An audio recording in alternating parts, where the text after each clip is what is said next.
September is National Recovery Month, and many people choose to forego alcohol for 31 days during Sober October. But for some, giving up drinking is a very difficult thing to do. Alcoholism afflicts all segments of society, but Native Americans struggle with the disease at a higher rate than the general population.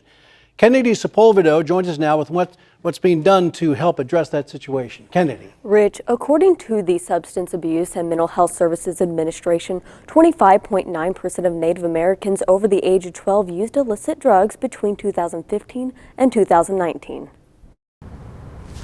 How I wasn't sent to prison is a miracle of only God himself. So I definitely by all means should have been there, and by all means, in my opinion, should probably be dead.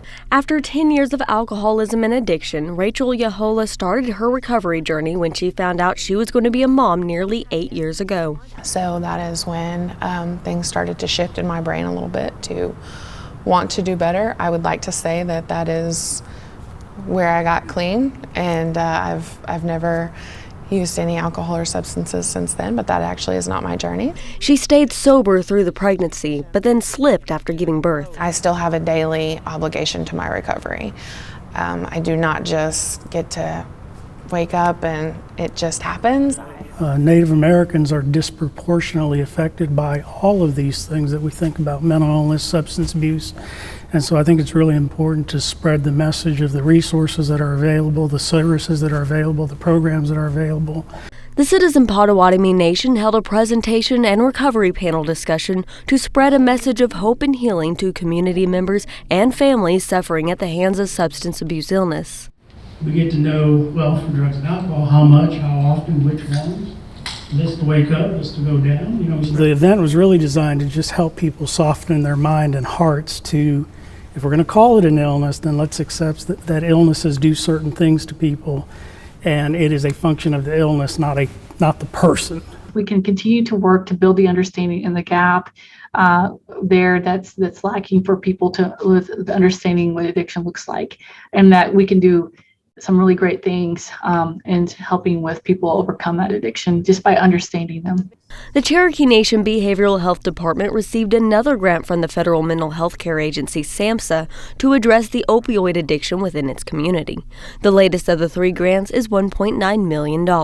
It allowed us as Cherokee people to address the opioid epidemic within our own tribal communities in the way that we felt was best. And so we got to develop a system that we felt, working within this community, a program that really targeted the challenges our people are going through. When we have to go to people who are struggling with addiction, we have to go where they are, not where we would want them to be necessarily. And so helping them lead as healthy a life they could lead while they're struggling with addiction often leads to a path to recovery. We've seen this work, and so this is really a harm reduction program that we think can be a gateway into our addiction treatment programs. It's important for tribal nations to address substance misuse the way that best suits their community members. It's a group that has been marginalized and poorly treated in maybe traditional healthcare settings, and so I feel fortunate to be in a setting where we can provide, culturally sensitive and competent care, trauma-informed care, meeting people where they're at, not judging them, not,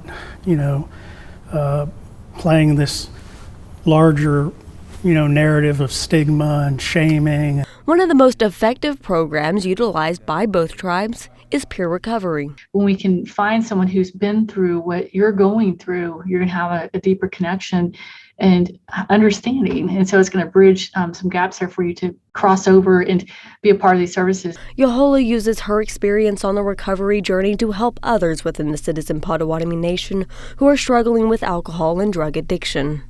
They believe it a little more when it comes from us rather than maybe sometimes a therapist or a doctor, because we've been there and we've walked that line, and now we're on this line. So it's honestly the best part of recovery is to get to share that experience, strength, and hope. While most programs focus on helping the individual struggling with addiction, providers stress it's important for families to not only be understanding, but actively seek help as well. As a parent, when your bedtime prayer is that your child will end up in a jail cell so that they don't end up dead, I mean, that's a terrible way to live.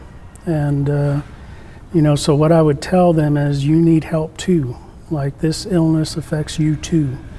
And it hardens your heart and it makes you bitter and it closes your mind. But for a second, try to believe that your loved one is actually unwell and not bad. Just if you can make that one shift, that they're unwell, and what do we do with people that are unwell? We get them help. We give them the opportunity to get better. Rojas will hold a virtual lecture geared towards understanding the family's journey and how they can become part of their loved one's healing process. That event will be December 8th via Zoom.